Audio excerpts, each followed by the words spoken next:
The winter of 1945 descended upon Hamburg like a slow suffocation. The city was not merely dying, it was already dead, breathing only through the cracks of its ruins. From the Elbe River to the smoldering skeletons of its shipyards, everything was grey and silent, save for the faint groaning of wind through broken steel. Snow fell in slow motion, white flakes melting on blackened rubble, blurring the difference between ash and ice. Those who still walked through the streets did so like ghosts, thin, hollow, wrapped in rags that had once been uniforms, praying for warmth or mercy that never came. Somewhere beneath the destroyed skyline, a remnant of authority still pulsed, a military compound at the edge of the city, untouched by bombs, protected by secrecy more than by concrete. Inside those walls, the air was colder than outside. The corridors reeked of antiseptic and damp paper. A young woman named Lena Vogt walked between two guards, her boots echoing over tiles that hadn't felt daylight in months. She was 22, though her eyes carried the exhaustion of 50. Her father had been a pharmacist, her mother a casualty of the 1943 firestorm. Lena had survived by serving as a typist for the ration office, until the morning a black car stopped at her door and handed her a paper-stamped Reichsangelegenheit. No explanation, only orders. She was to report to Facility Nordstern immediately. The guard said nothing, as they led her past rooms sealed with steel doors and numbers instead of names. Somewhere deep within, machines hummed softly, ventilation systems, or perhaps something alive pretending not to be. They stopped before a massive iron door with a small square window. One guard opened it, and Lena stepped into an office that seemed untouched by the war. On the wall hung a pristine map of Europe, its red lines still pretending Germany reached from the Atlantic to the Volga. Behind the desk stood General Erich Müller, broad-shouldered, immaculate, his uniform pressed as if time itself obeyed him. He studied her for a long moment. "Fräulein Vogt," he said, his voice smooth, almost polite. "Your service to the fatherland has not gone unnoticed." The words hung in the air like smoke. On the desk, beside a stack of reports, lay a glass vial half filled with a colorless liquid. The label bore only one letter, X. Müller picked it up between two fingers and let the light catch its surface. "Do you know what this is?" Lena shook her head.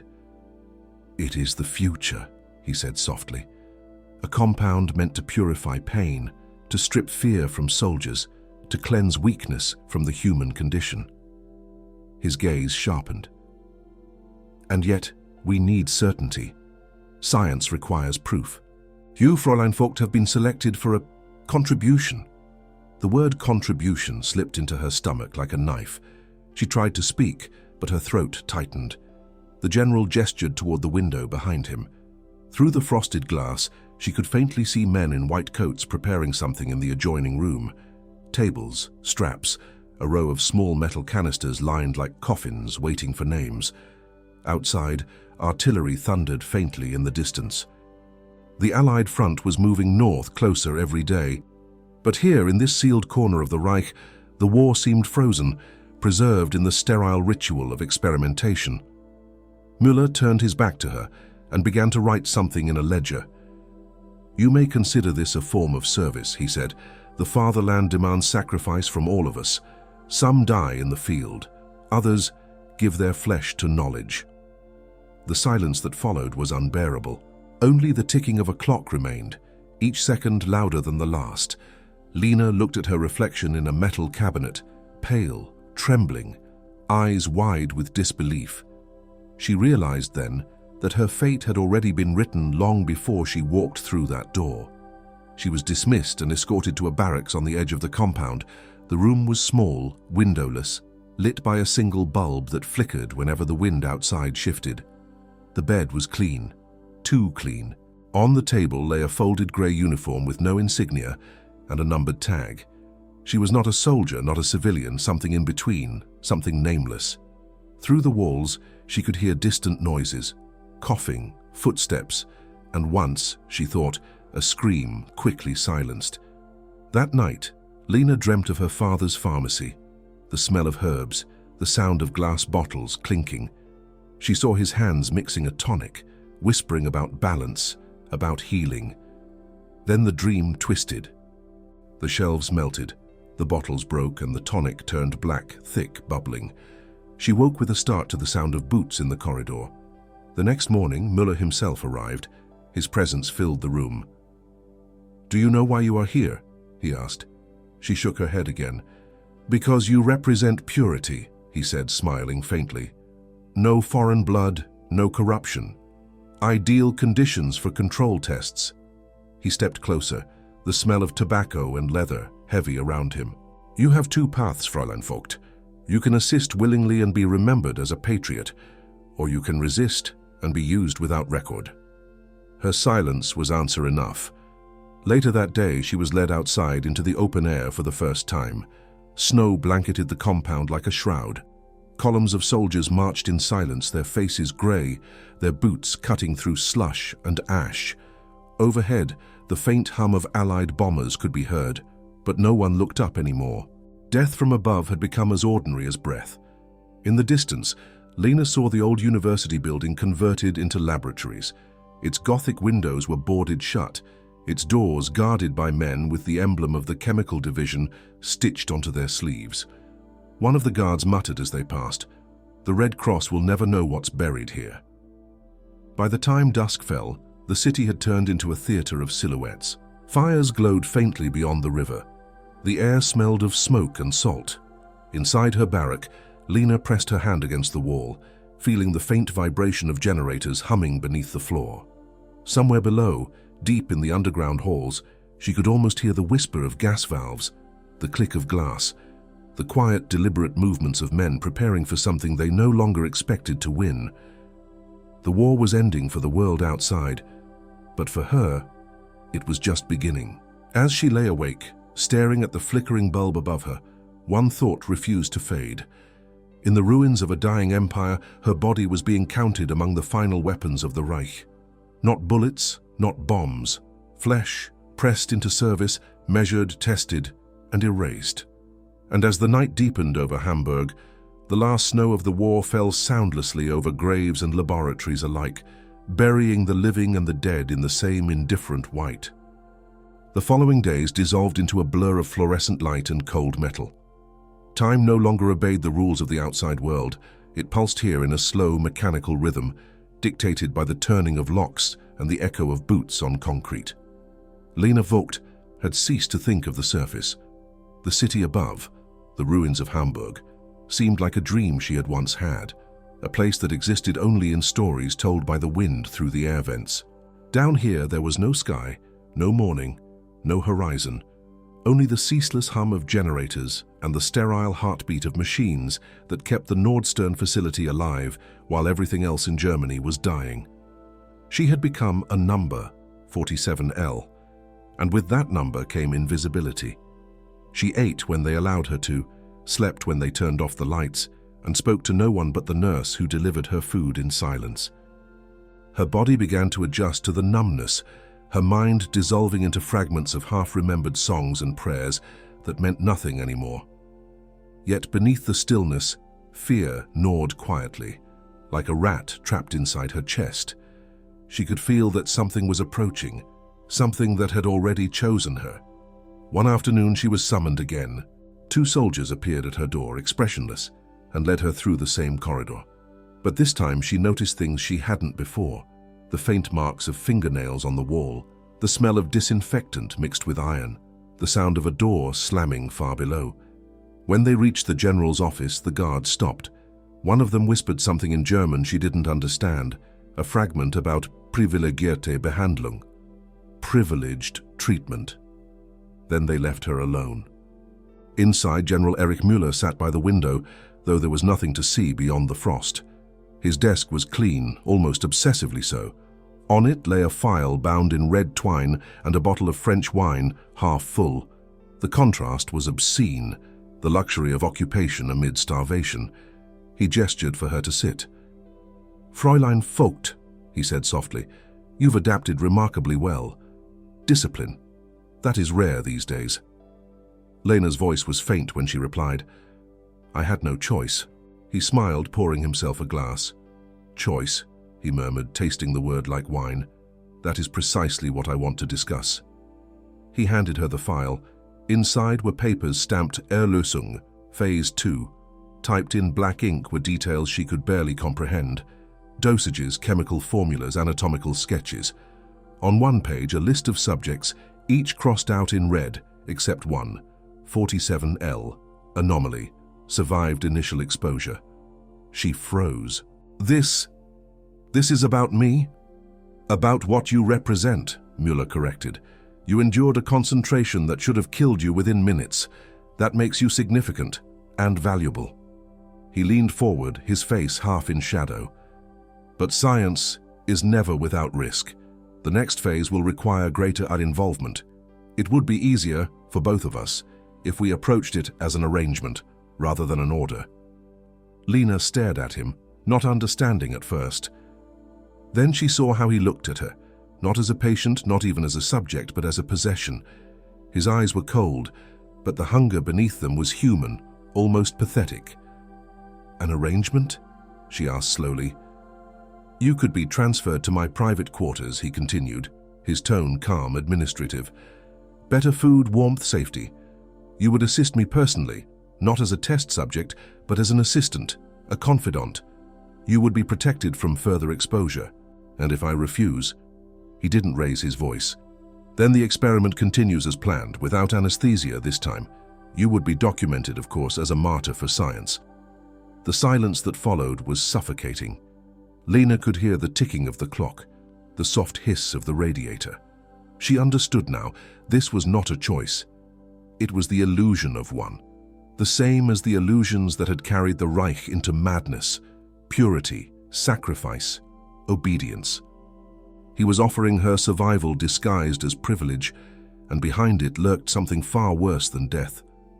She lowered her gaze, her voice trembling. You want obedience? Müller smiled thinly. I want devotion.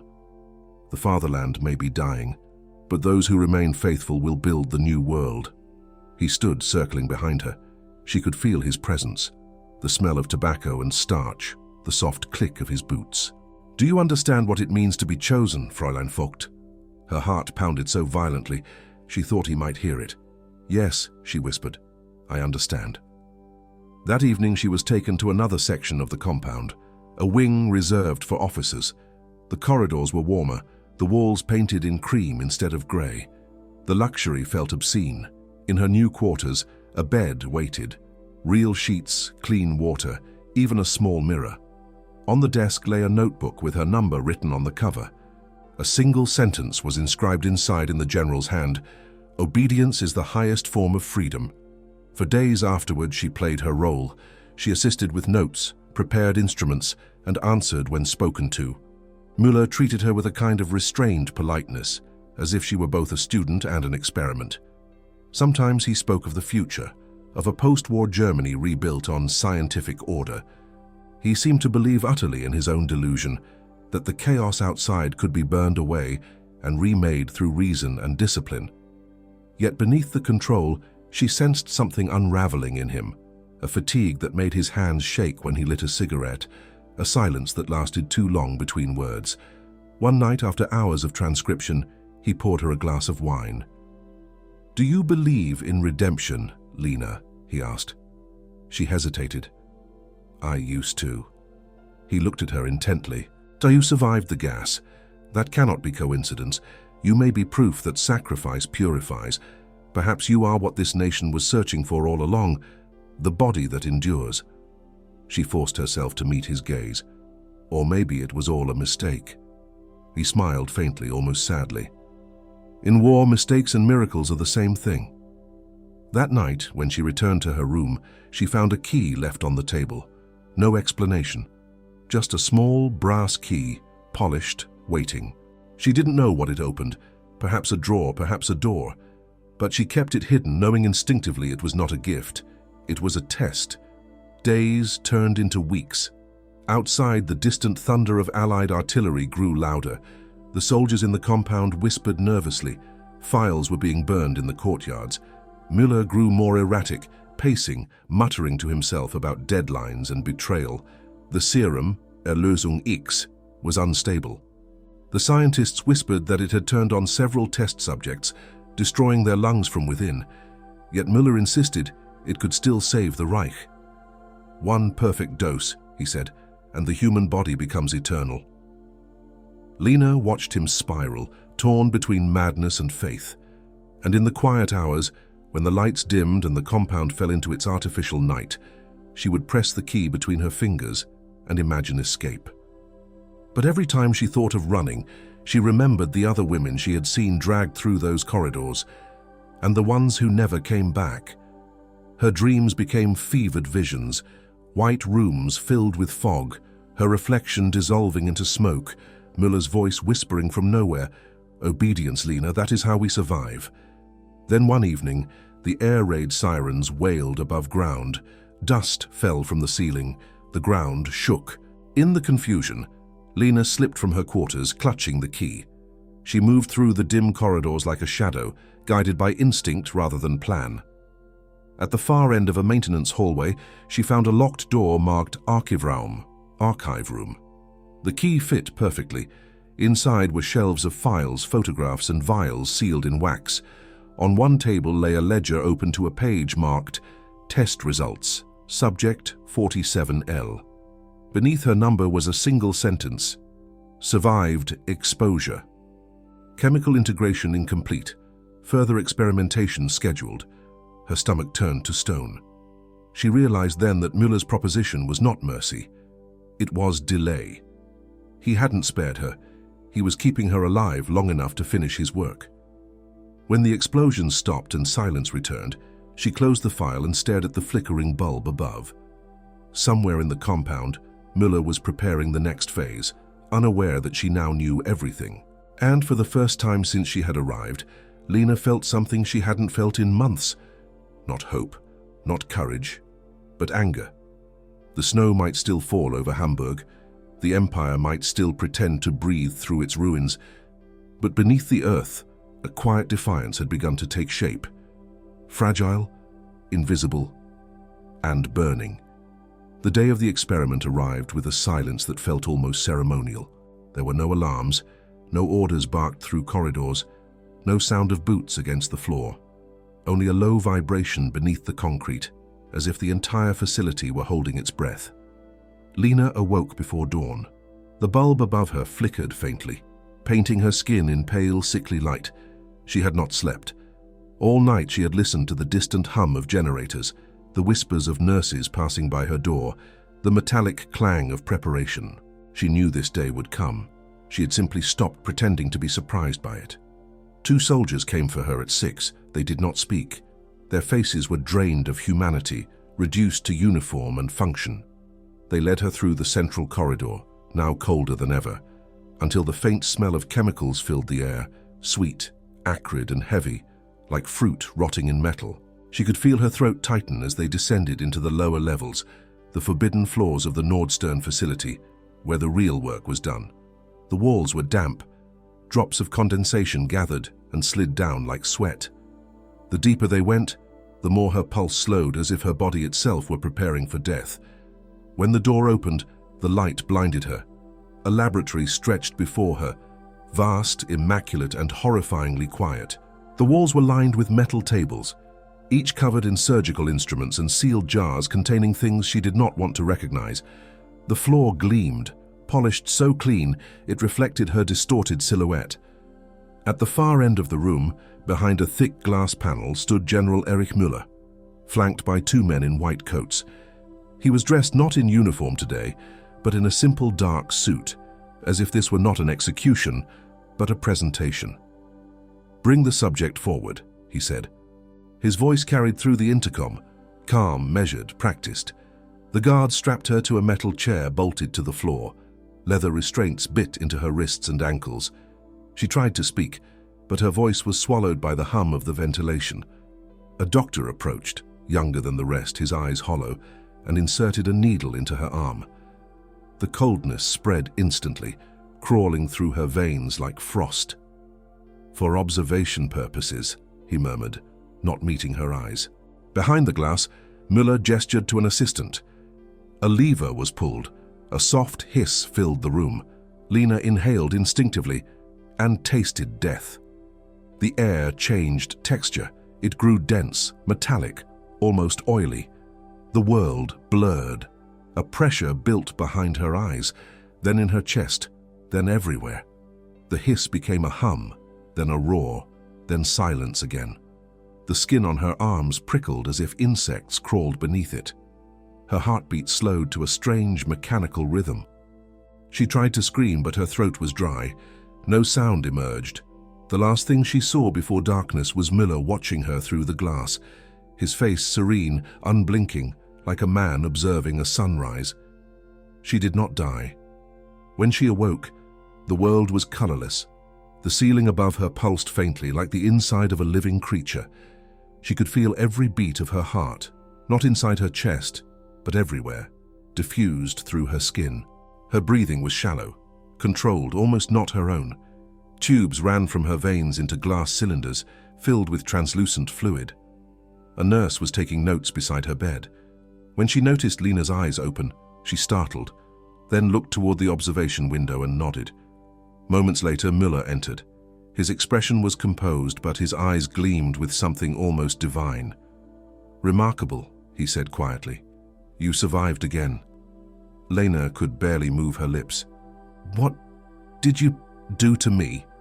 He crouched beside her bed, resting a gloved hand on the rail. "You've become part of something greater than yourself. The compound integrates with nerve tissue. It rewrites the body's memory of pain. You no longer respond like other humans. You are proof that the weak can be refined." She turned her head away, closing her eyes. But he continued, "You should be proud, Lena. History will not remember your suffering, only the progress it allowed."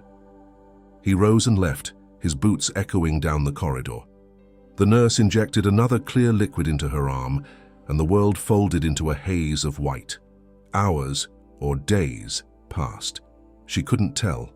Sometimes she woke to see new faces around her bed, whispering, measuring her pulse, shining lights into her eyes. Sometimes she heard Müller's voice dictating observations.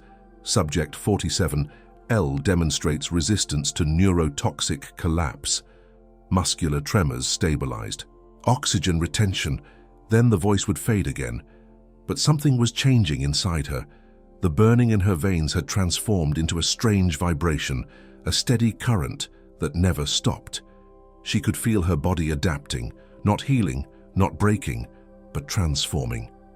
When she touched the metal of the bed frame, it felt warm, as if her skin carried its own fire. One night, when the room was empty, she managed to sit up. Her legs trembled but obeyed. Across the lab, she saw a reflection in the glass panel. For a moment, she did not recognize the person staring back. Her eyes had darkened, her skin almost translucent, her veins faintly luminous beneath the surface. She covered her face, shaking, realizing she was no longer the girl who had walked into this place. Suddenly, the intercom crackled. Müller's voice, soft and reverent. "Do you see it now, Lena? What purity looks like? You are the beginning of the new order, the proof that man can be remade through pain." Her knees buckled. She wanted to shout, to curse, but all that left her mouth was a whisper. "You call this purity.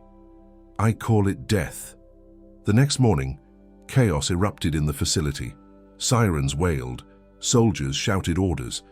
Through the narrow window of her cell, Lena saw smoke rising from the east. The Allies were approaching. The war was ending, though no one dared say it aloud. Müller stormed through the lab, barking commands. Files were burned in metal barrels. Samples were destroyed. "We cannot let them find anything," he roared. "Not the data, not the subjects." The nurses fled. The doctors obeyed. The compound trembled as bombs fell somewhere above. Lena's restraints were loosened during the confusion. She slipped her arm free and tore out the remaining tubes. Blood ran down her wrist, but she felt no pain, only clarity. Müller entered the room one last time. His face was pale, his composure fractured. "Lena," he said, "you must come with me. We can still escape through the northern tunnel. The world will think the project destroyed, but we can continue. You and I." She stared at him, breathing slowly. "You and I?" she repeated. You turned me into a weapon. He stepped closer. No, into hope. She smiled faintly, the kind of smile born of exhaustion rather than amusement. Then let your hope burn with the rest of this place. Before he could respond, an explosion shook the floor. The lights went out. Screams echoed through the corridors. Müller stumbled backward, reaching for her, but she was already moving, not running, not limping, but walking with a strange, steady calm. The gas alarms blared. Somewhere, fire had breached the chemical vaults. The smell of chlorine and smoke filled the air. She passed through the shattered doors of the lab, the corridors bathed in orange light. Bodies lay strewn across the floor, soldiers, doctors, nameless figures. The heat was unbearable, but she did not burn. Her skin glistened, untouched by the rising flames. For the first time she felt no fear, no pain, only silence. Behind her, Müller's voice echoed one last time, half choked, half praying.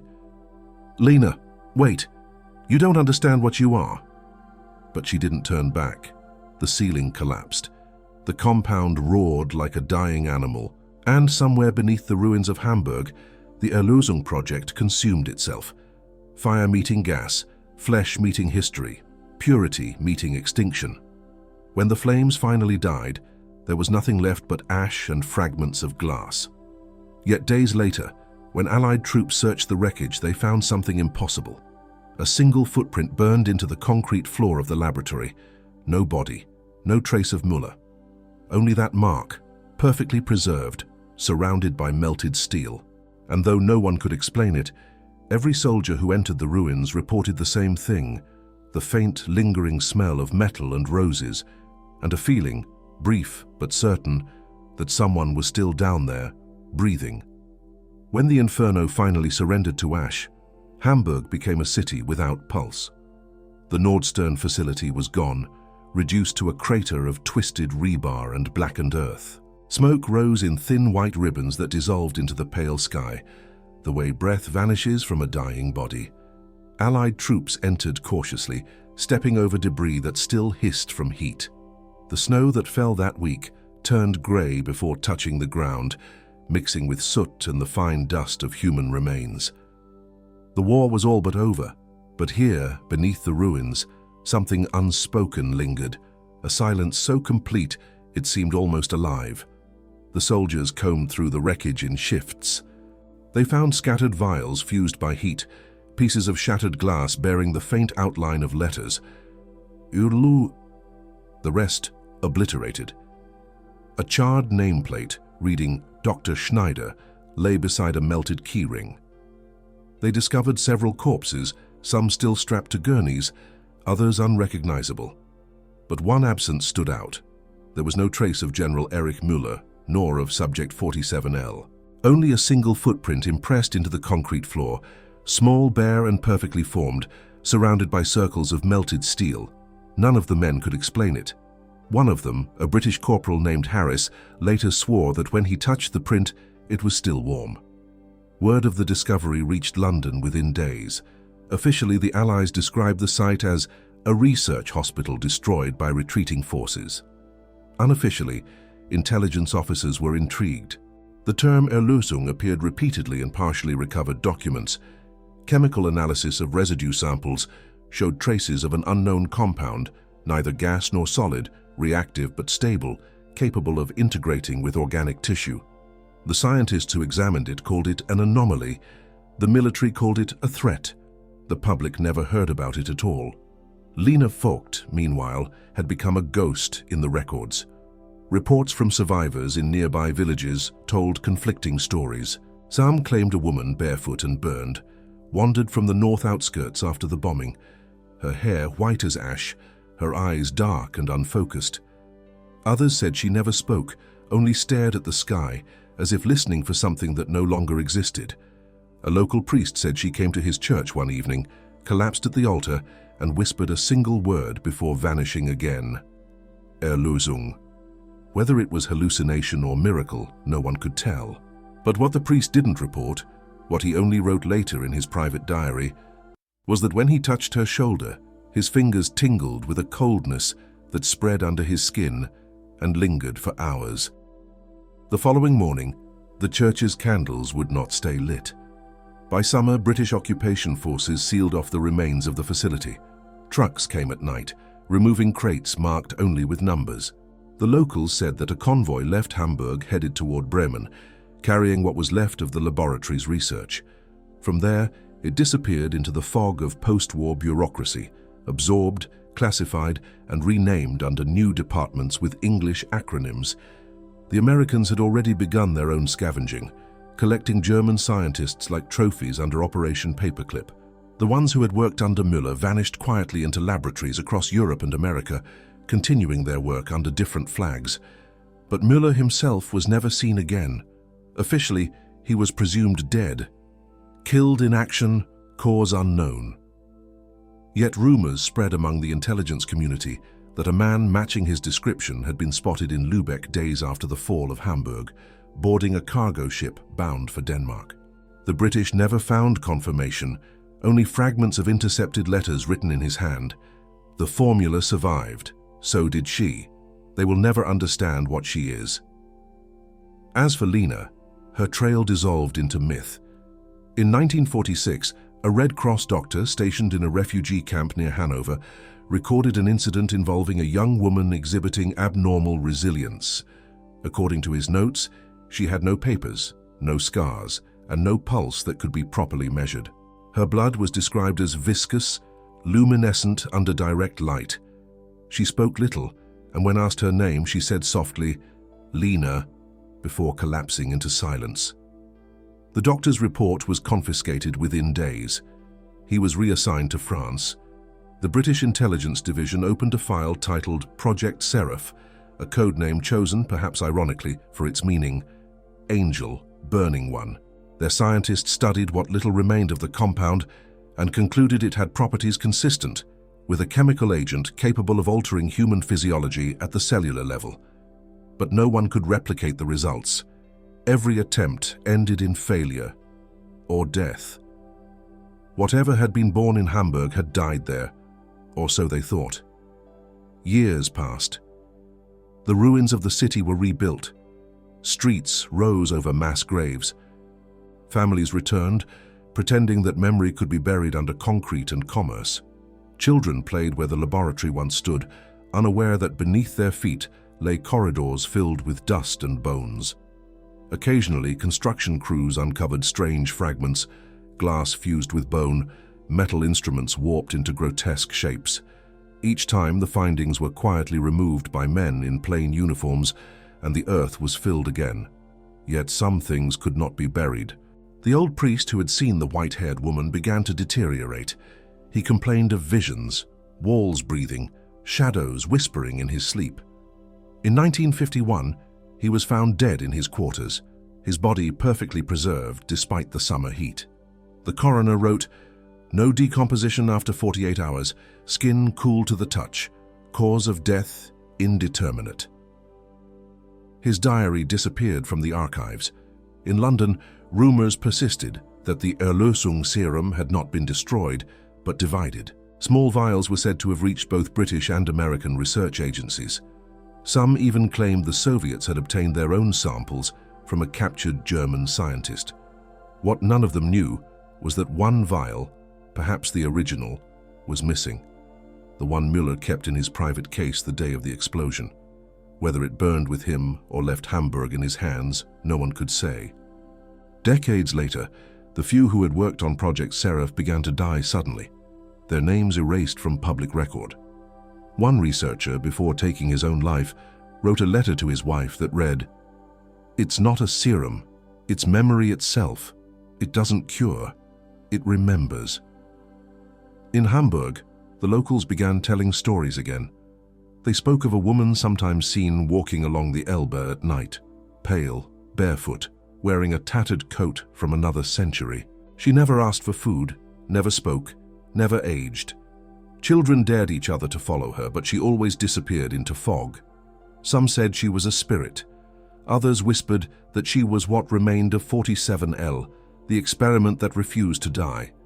No record confirmed it. No photograph captured her face. But every decade or so, when the river froze and fog covered the city, Someone would report seeing her reflection in the water, not moving with the current, but watching it, as if remembering the night the world ended beneath her feet. And somewhere far from Hamburg, in an unmarked vault belonging to a pharmaceutical company that didn't exist on paper, a small wooden box remained sealed under layers of dust. Inside it, suspended in amber fluid, floated a single ampule marked with the letter X. Its label, faded but legible, bore a signature in ink now browned by age, E. Müller. No one had opened it since 1945. For the world, the war was over. For Lena Vogt, wherever she was, whoever she had become, it never ended. It simply changed shape. The silence that followed the fire was not peace, but containment, a breath held by history, waiting for the moment it would be exhaled again. Because the truth never burns. It only hides beneath the ashes, patient, unaging, and alive. The archives were reopened 70 years later, not by governments, not by historians, but by algorithms. What men had buried, machines unearthed without judgment. A British researcher at a defense contractor in Cambridge stumbled upon a series of unindexed files while scanning declassified post-war documents. The folder's title was brief and unassuming, Erlösung 47L, 1945. Inside, the fragments whispered, black and white photographs of a young woman strapped to a metal chair, medical diagrams annotated in fading Gothic script, and a typed memo signed by someone named E. Müller. One sentence repeated across multiple pages, "The body adapts to fear." The researcher didn't understand what he was looking at. Within 48 hours, the folder disappeared from his system, erased remotely. He received a polite call from a superior advising him to discontinue all inquiries into historical anomalies. 3 weeks later, he resigned. But the documents had already been copied. Data, unlike memory, doesn't die. It multiplies. The files resurfaced months later on encrypted forums, uploaded by anonymous users claiming to possess the last forbidden experiment of the Reich. Most dismissed it as conspiracy, the usual noise of the internet. Yet one thread stood out, a photograph of a small glass ampule resting on a gloved hand, filled with clear fluid, marked by a faded black letter, X. The caption read only, "Found in a private collection, Hamburg, 2022. The image spread briefly, then vanished. Those who shared it reported their accounts deleted, and still the story lingered. Beneath the surface of the modern world, in pharmaceutical companies, military research programs, and the hidden corridors of academia, there are those who chase the ghosts of science that should never have existed. They call it neurological adaptation, or trauma immunology, or synthetic resilience. The names change, but the hunger remains the same: to conquer pain, to refine fear, to erase the limits that make humans fragile. They claim to be building a better world, one where suffering no longer rules the body. But every blueprint they draw carries a shadow from 1945, a whisper of the compound that once turned a young woman into something neither dead nor alive. Lena Vogt's name appears nowhere in official history. There are no birth records, no grave, no photographs in any museum, yet her absence feels heavier than presence. The few who know her story, buried in restricted archives passed quietly among historians of the macabre, describe her as the survivor who never healed. They say she became a symbol of everything that went wrong when science forgot mercy. But what if she never died at all? What if the experiment that burned Hamburg never truly ended, but simply continued, dispersed into time, its echo mutating like a living organism? There are reports, unofficial, unverifiable, but persistent. In 1962, a French biochemist attending a conference in Geneva described meeting a pale German woman with strange eyes, who introduced herself as Lena V. She spoke fluent English, wore gloves in summer, and seemed fascinated by discussions of nerve regeneration. When he later checked the guest list, there was no record of her attendance. In 1978, a nurse in Copenhagen claimed to have treated a patient with impossible resistance to anesthetics. The patient vanished from her hospital bed the next morning, leaving behind a damp imprint on the sheets that smelled faintly of iron and roses. The last credible sighting came from a retired Soviet scientist, recorded in a handwritten confession smuggled out of Minsk before his death. He wrote, "They called her the Hamburg Ghost. She visited the lab once in winter 1954. She said nothing, only watched. I looked into her eyes. They reflected light like mercury. I felt my pulse stop, as if the air itself disapproved of my existence. When I blinked, she was gone. But where she stood, frost formed on the tiles." By the turn of the millennium, her story had become legend, the tale of a woman turned immortal by poison, condemned to wander through centuries as living evidence of man's arrogance. A cautionary myth told among soldiers and scientists alike, reminding them that every experiment leaves a trace. Yet myths, too, are a form of memory, and memory, once awakened, does not return to sleep. In a basement laboratory near Dresden, a young geneticist, a descendant of one of Müller's assistants, reopened his great-grandfather's notes. He claimed to have isolated a protein in the bloodstream of trauma survivors that mirrored descriptions from the Erlösung files. He named it L-factor, in honor of the unknown woman. The research never reached publication. The institute burned down in a mysterious fire in 2017. Investigators ruled it an electrical fault. No remains were found. Meanwhile, in Hamburg, construction workers renovating the old river docks unearthed a sealed metal capsule buried beneath 30 centimeters of concrete. Inside was a notebook, half burned, written in archaic German shorthand. One line survived clearly, written in Müller's hand. "She did not die in the fire. She became the fire." The notebook was confiscated by local authorities and transferred to Berlin. Its contents were never made public. The people of Hamburg still tell stories, though they no longer use names. They speak of a woman sometimes seen during the coldest nights, walking the riverbank where fog kisses the water. She never shivers. She leaves no footprints in snow. Her reflection in the Elbe appears a heartbeat before her body does, as if light remembers her before the world does. Some say she's an angel, some say a curse. Others insist she's nothing but an echo, a remnant of the gas that fused with her blood, searching endlessly for release. But the elders who survived the war speak differently. They say she watches, not to harm, but to remind. That she lingers because forgetting would make the past repeat itself. And perhaps they're right, because the silence surrounding her story feels deliberate, like the pause after confession. Governments changed, empires fell, but secrecy never died. It adapted, just like the body adapts to fear. The serum was not just a weapon, it was a philosophy. If pain could be endured infinitely, then conscience could be erased entirely. Müller's dream was never victory, it was permanence. Yet permanence is its own curse. If Lena Vogt still walks among the living, she carries the weight of every scream that built her. She is the last witness of an empire's madness and its most enduring experiment. She is what remains when history refuses to close the wound. Somewhere, in an anonymous laboratory, humming beneath modern glass towers, scientists still whisper about resilience. They still search for ways to make humans stronger, calmer, more obedient to survival. None of them know that their formulas are just translations of a language first spoken in the ruins of Hamburg. None of them understand that every time they inject hope into a needle, they are repeating a prayer once uttered by a man in a black uniform who believed he could engineer salvation. If you listen closely, you can still hear the hum, not from machines, but from memory itself, the sound of the gas valve opening, the hiss that changed the definition of what it means to be human. And if one night, as you walk near the Elbe and the mist begins to rise, you notice a figure standing by the water. Don't call her ghost or monster or miracle. She is none of those things. She is remembrance, walking quietly through the centuries, carrying a body that refused to die because the world refused to learn. This was only one among thousands of stories erased by the smoke of war, one of the many truths buried under rubble and silence.